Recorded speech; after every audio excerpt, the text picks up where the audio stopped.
Hello and welcome to the Fierce Urgency of Now in Today's Schools podcast. I am Dr. Cynthia Mama J. Johnson, a voice of hope in education, and I will be your host. Thank you, as always, for joining me for another episode. Before we jump in, I want to tell you why we gather. The Fierce Urgency of Now in Today's Schools podcast is dedicated to disrupting, dismantling, and interrupting barriers to changing student outcomes in our nation's schools, beginning with preschool, going all the way to age 16. Year 16, not age 16, but year 16. I want you to know that our children today need us now more than ever before. So we've got to come together. We've got to come together to meet students where they are and then take them to a whole new level. Now, I want you to know that our guest today is doing that exact work. I am so honored to introduce to you to Dr. Winston McCowan from the state of Texas. Dr. McCowan, welcome in. Thank you, Mama J, for having me. You are so welcome. I want you to know that not only is he doing the work, but I want to pull this over here because I want to make sure I'm saying this correctly. So one award just wasn't good enough. So he has two this school year. So for the state of Texas, he is the high school principal of the year for 2024-2025. I want you to let that sink in just for a moment. And for Region 11, also in the state of Texas, he is the high school principal of the year. So he didn't just have one award this year, he has two. So if we know nothing else, we know that he's getting the job done. So Dr. McCowan, take a moment to tell us about the work that you do every day. So once again, thanks for having me, Mama J. And I'm currently in my 5th year as high school principal at Chisholm Trail High School in Love Eagle it. Mountain Saginaw ISD in the North Fort Worth area. Okay. We are a diverse campus, 2,300 students, Wow. very diverse. We're about 40% Hispanic, 20% African American, roughly 35% white. And so, and then the rest, a mix of other two races and other. And so we are really a diverse campus on the outskirts of Fort Worth proper. And so I get the privilege and the honor to cater to 2,300 heartbeats every day. I love the work that I do. It's a blessing when I park my truck and walk up to this building. I thank God every day for this opportunity Yes. to serve these 2,300 heartbeats, Yeah. because it is a blessing to do, Yes. because at the end of the day, I reflect on, did I make an impact on just one kid? Right. And so that's why I love this job. That's why I love what I do in education. That's what allows me to wake up every morning, Yes. come to this job, is to make an impact, even if it's just Yeah. on one child. Yeah. That is so absolutely beautiful. I love how you said the heartbeats because it begins with the heartbeats. And, when you look beyond all the things that children bring in with them, because sometimes they bring some extra things, but that's okay.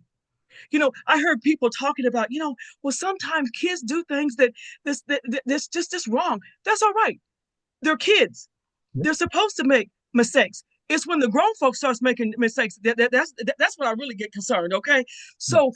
those heartbeats, when you know that their heart beats just like yours, their heart doesn't have a color, their heart doesn't have a sign above it that says diversity, equity, or inclusion. I'm not gonna go there. I promise you, I'm not gonna be there today. But when you talk about how diverse your school is, how can you not talk about the children that walk in your hallways every single day, bringing life? And your goal is to make sure that their heart is beating when they walk out of your school, beating Yes. with joy, beating with love. That's beautiful. That is absolutely beautiful. Yes. Well, I want to jump into the very first question. Mhm.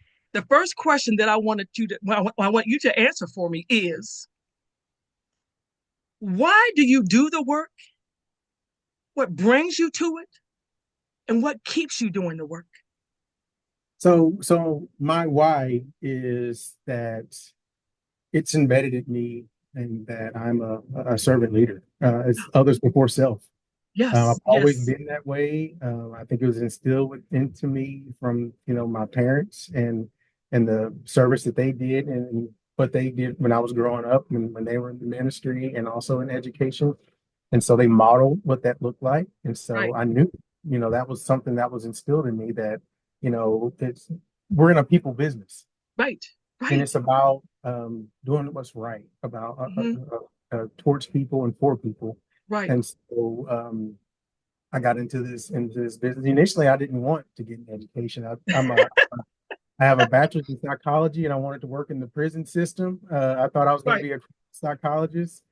There was a movie with Cuba Gooding Jr. and he was sitting in the prison talking to a crazy guy, and I was like, I want to do that. And so um, started that, and I had a psychology teacher in college, and um, when I was going through my psychology classes, and she said, you could do so much more with this if you take a school path. And so I was like, tell me more.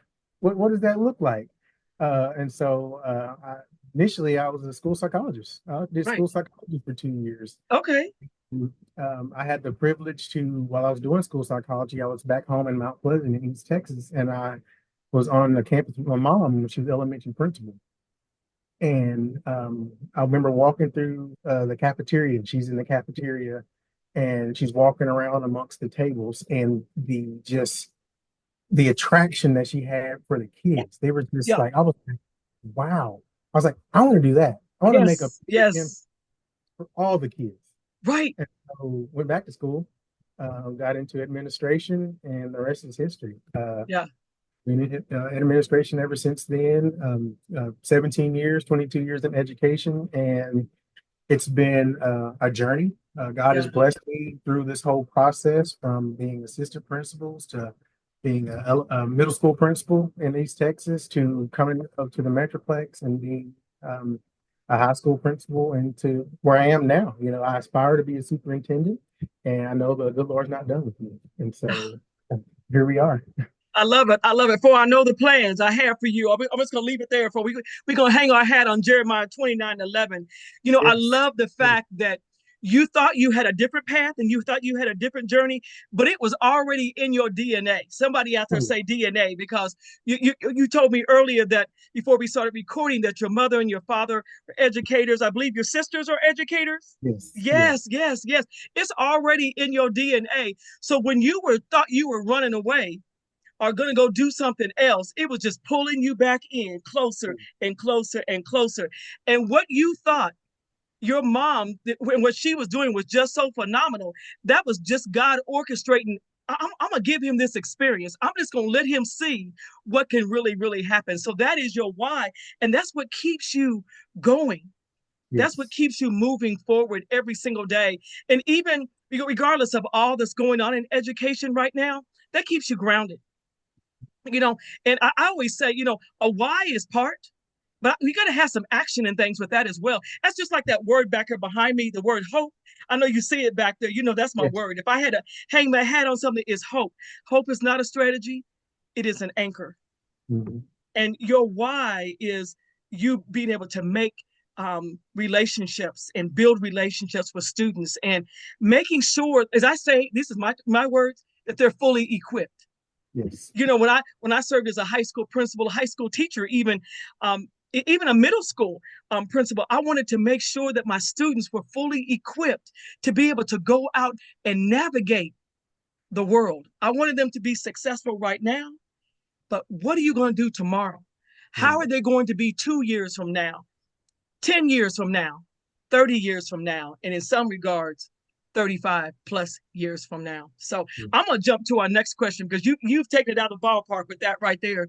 So from your perspective and the work that you do every day, you're award-winning principal in the state of Texas, and you have just turned in your application for the national level. So we're just going to speak those things that are not as though they were and just go on and claim it. Yes, ma'am. Thank you. From your perspective, what is the fierce urgency of now in today's schools? I love that question, Mama J. when I talk with my admin team, and even to my superiors, Yeah. I always remind them that our campuses are a reflection of society. Woo! What you see Stop, out there, stop right there. Stop right there. Reflection of society. Come on now. yes, ma'am.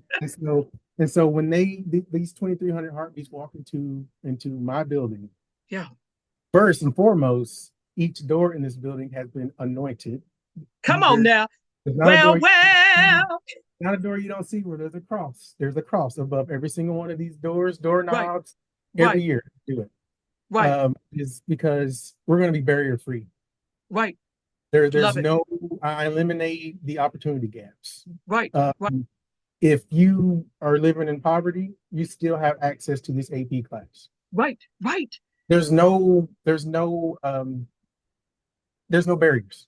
right, You come right, in and we have the opportunities for you. This beautiful campus on beside a lake. We have a football stadium that's on campus. Like there's wow, nothing that you can't do once you walk in this building. And I right, give you those opportunities. I have a big banner that's in my commons right by the cafeteria that says all are welcome here. All in all caps. right, It has every color going across because I'm not going to discriminate against anything. Now, I might not agree with some of your beliefs or right, things like you might have some baggage and all that, but I'm not going to be the reason why you aren't able to do something. right. You're going to have that opportunity here at Chisholm Trail. Woo! I'm really big on strengthening student voice. I created Yes. our Ranger Voice Committee 3 years ago, and it is Okay. thriving. And what that committee is it encompasses all organizations, clubs, athletics, sports, anything that I have on campus. I have representation from those groups, and we meet monthly. They had a meeting this week, actually, Yes. and I listen to my students. Y'all are the boots on the ground here on campus. Come on What, now. what's happening? What's going on? What can I do Right. to assist y'all to make things better for you all in your experience here at Chisholm Trail? And Wow. so that's what I do. I meet with them. They come up with ideas. Right now, we're looking at financial integrity for our district. And so I got ideas from them on what we can do to help boost revenue at the district and what we can do to make cutbacks. They gave me a Right. long list of things that I'm bringing to the district.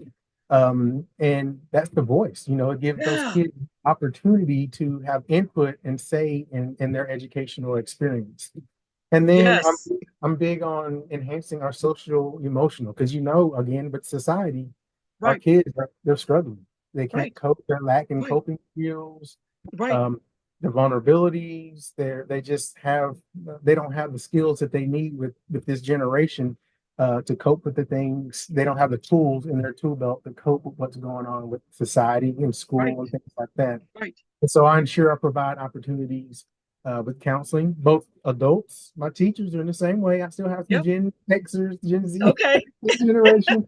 Uh, so teachers, adults, and our students, Right. opportunities with counseling. I have one of my groups is a mental health club, and Okay. I have kids that are part of that, and they set up tables during lunch to have kids come in, and I have things around the building. Mama J, the neatest thing I had was on Valentine's Day, we had a Valentine wall where 2,300 nice Valentine, like you matter, things like that for every student with their name on it was Wow. on the wall. And I wish I could show you the picture of the kids going up just to see what was said nice about them and them getting their sticker off the wall, and they were just Yeah. like, oh my gosh, I found my sticker and look what it said, and taking pictures. And I was just like, this is what it's about right here, Right. Yes. Yes. unity and things like that. So that's why I feel, interrupting those barriers and Right. dismantling um, what's going on with society and in our world of education. I love it. You said so much for me to hang my head on just for a second. I think about the fact that you said that you dismantle those barriers and things, and that kind of leads us into our next question. We'll get there in just a second, but here at your school, that students are welcome, and that I'm going to remove every barrier. You're not going to let the fact that a child is from poverty. Gosh, I can't even imagine where I would have been if I had been in an AP, because they didn't even have AP then, but if they had had AP, but if they had had those advanced classes, oh my goodness. But how we in society, we're so apt to put kids in track. And I know tracks. I know we don't hardly use that words anymore, but I'm a product of the track. Okay. I'm a product of a track. I'm a product of special ed. I'm a product of Title One. Okay. So when they put us in that slow track, where can you go? But I Right. love that when you remove those barriers, you dismantle those things, that any student can have access so that they can thrive and they can have all the opportunities and things in the world. I love that, you think you took something, and some people say, oh, shoot, that's simple. But you took a heart and you put a message on it to a child.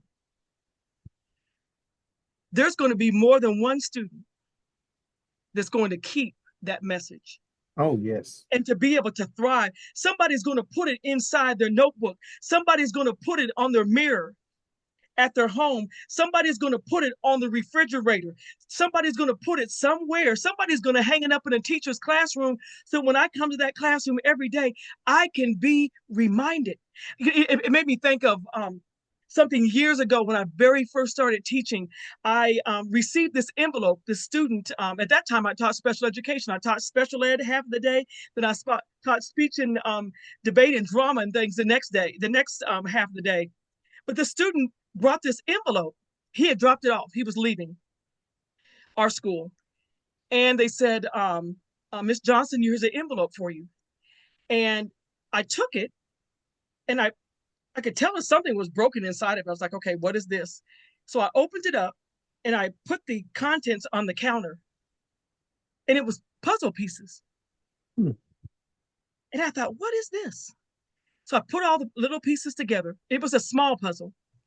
And on the back of it was a message. And Michael wrote, thank you for putting the pieces of my life back together. Yeah. I still have that puzzle to this day.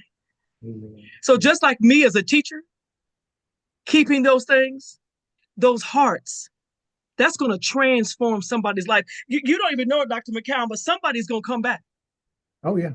One day. And they're going to say, thank you. I don't know if you put them all up there, but they're going to thank you. They're going to come back and thank the teachers for loving me, for making me feel as if I belong. So I love what you have. And I love the fact that you have the opportunity for students to amplify those voices. That's so savvy and so popular now. But I'm gonna tell you something. If people are listening to voices, but you're not doing anything, all you're doing is wasting time. So don't waste the children's time, and don't waste my time. If you ask for students to share their opinions and their voices, you have to let them see that this is what we've done in return. Yep. And students want to see that. So I love that you're taking it outside of your house and you're taking it to the next level of house, and you're going to share those things. And students are going to be like, you know what? Dr. Winston shared what I said. They're going to remember that forever. Yep. I love that. I'm going to take us to our next question. You kind of got into it just for a little bit, so I'm going to add a little bit onto it. The next question is, what are you willing to disrupt? You've already told us that. Interrupt and dismantle so that students have access, opportunities to thrive. What else do you want to add to that? So I'm really big on just ensuring that we have with dismantling, looking at our disciplinary policies and processes. Yes. Yes. Because, when I first got here, coming in COVID, there was a lot of disproportionalities with our African American when it came to, suspensions, ISS, maybe alternative school placement, stuff like that. And Mama J, it was interesting because you look at the dynamic, you would think that our African American population was higher than it was because that's who was fighting. That's who was in office all the time. And I changed that, because I met with our Black and brown students, and I said, that's how they expect us to act. That's what they think we're supposed to, and that's not, no, we're better than that. Right. We're better than that. And so I would talk to, I'd bring them up and just sit in the cafeteria. I love lunch duty. I love lunch duty because you got that from your mom. You got Yes, that from your mama. Okay, go yes. ahead. So I'm going through there and you have everybody. And so I'm Right, walking there with them right. and I'm talking to kids about, how's it going? What's going on? And I found it got to a point where if something's about to go down, Mama J, hey, I'm gonna get a knock at my door. Dr. McCowan, sixth period, they said they're supposed to be fighting Yeah, in a yeah, bathroom. I'm like, all right, thank you for letting me know. There's a bistro buck, $5 bistro buck for yeah, lunch tomorrow. And then I would, take care of that. But looking at this proportionality of, with discipline policies, and ensuring that it's equitable and that right, our policies are not, at a point where it's disparaging for one group and not the other, and that we're right. all being fair and equitable about how we're doing things, and working with my teachers on cultural sensitivity, and what that looks like and sounds Yeah, like, yeah, um, because a lot of times people don't know what they don't know, right, and sometimes with our African American and Hispanic culture, they're loud by nature. right. It's not being aggressive or anything like that. It's just, that's not how they talk at home. That might think what's going on at the house, And Right. so you got to understand that, how to approach different students, and everything is not a tug of war. It's not a battle, Right. and so just, talking and working with my teachers and staff on what that looks like and sounds like, and how to work with parents. And with this generation of parents, they're getting younger and younger. And so a lot of times a parent comes in and you see why um, Right.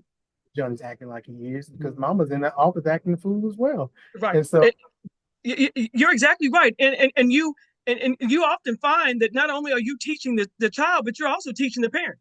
yes, yes, Because absolutely. that's really what it's going to take. It's going to Yes. take when I talk about transforming schools into villages of hope, you know, that hope that school has to be a hub. There was a guest that I had, Dr. Not Doctor, but Akua Mins Moses, a few weeks ago, and she talked about school centric and what Mm, that means, and how our schools are truly, and I'm adding this part, that it has to be a hub. yes. And like I said, you said they're getting our parents are getting younger, and there's things that they missed out on. But you know Mhm. what? Let me tell you what. Let me tell you what Mama J does. When I'm reaching the child, I'm also reaching Mama or whoever else it takes, because I want the whole family to be lifted up, not Yes. just the child.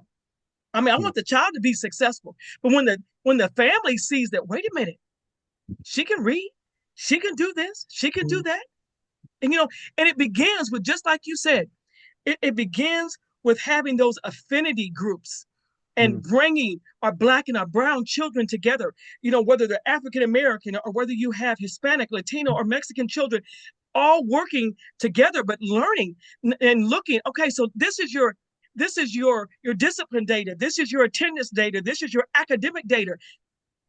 Does this tell your story? That's what I yes. always ask. Does this data tell your story? What's your story? Yeah, And if this is not the story you want told, then you've got to do something different. exactly. You got to do something different. Mhm. And that is so important in today's school. So I love the fact that you're having those conversations, and that you're not just happening with the children, but you're having them with the adults. Because sometimes the adults come in with baggage. Yes. And that baggage and that they have in their backpack, they teach through things that's in that packet, that backpack, because that's Mm, their lived experiences. So they're teaching that child through that same lens, and that's not where we need to be in today's society. We have to ensure that children become their very best. yes.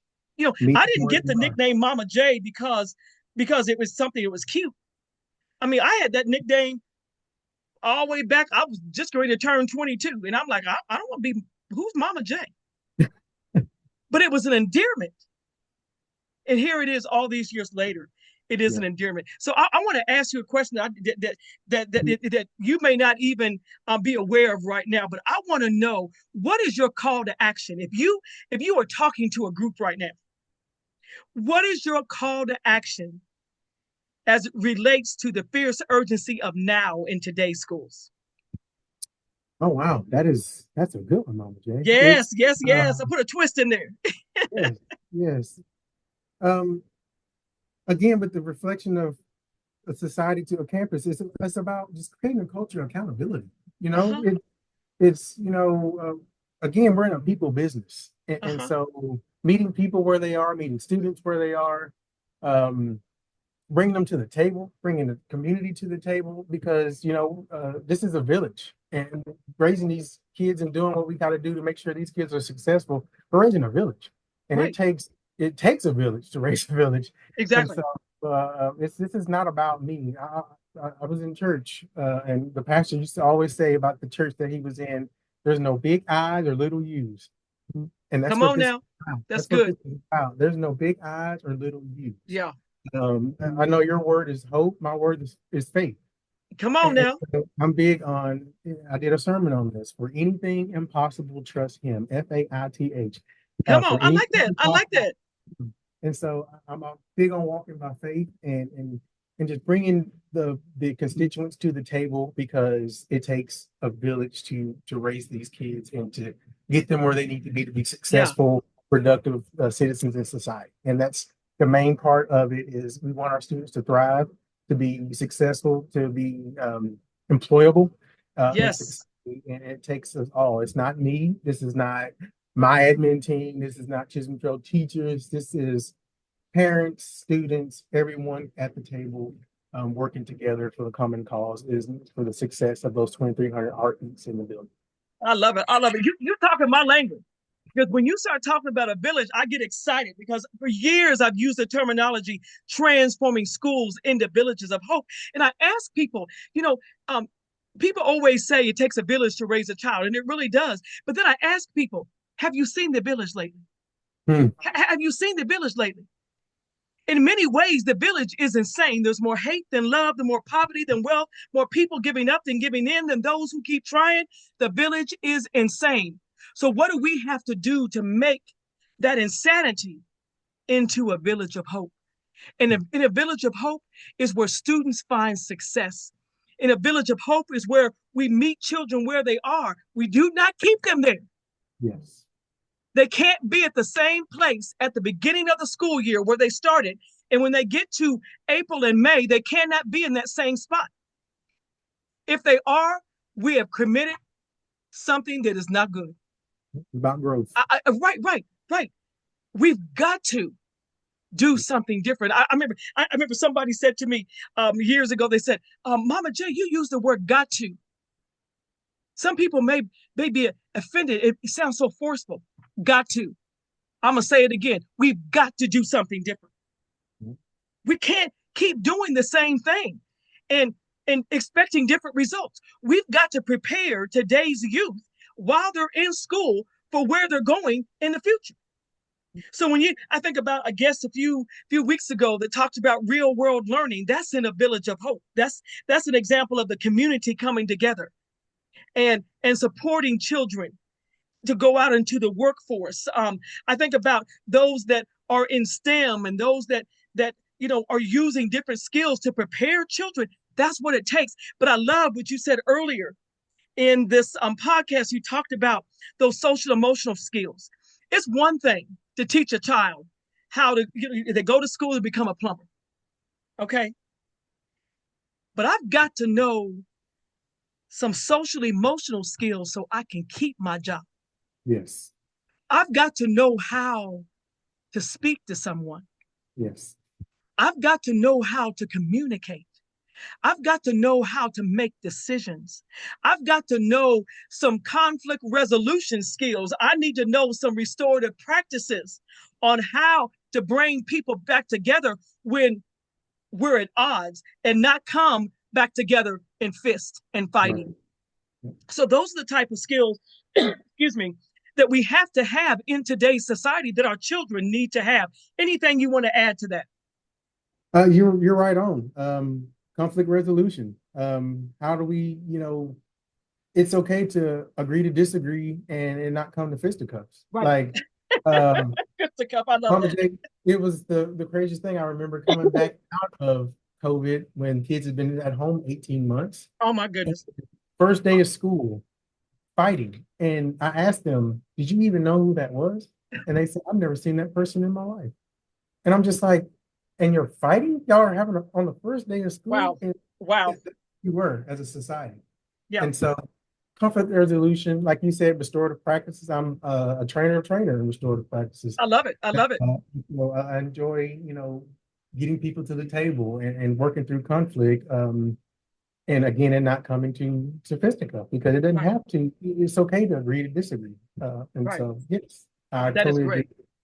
That is excellent, excellent, excellent. I have so enjoyed talking with you today. I want to leave our listeners today with a couple words. I would be remiss if I did not take time to talk about the fierce urgency of now in today's schools.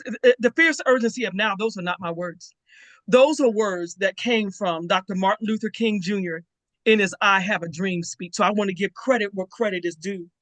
And I think about that same urgency that Dr. King had as he talked about democracy, that he talked about segregation, that he talked about racial injustice. And there's a fierce urgency. That's that same urgency, Dr. McCowan, that we have to have in today's schools. We've got to do things differently if we're going to have different outcomes.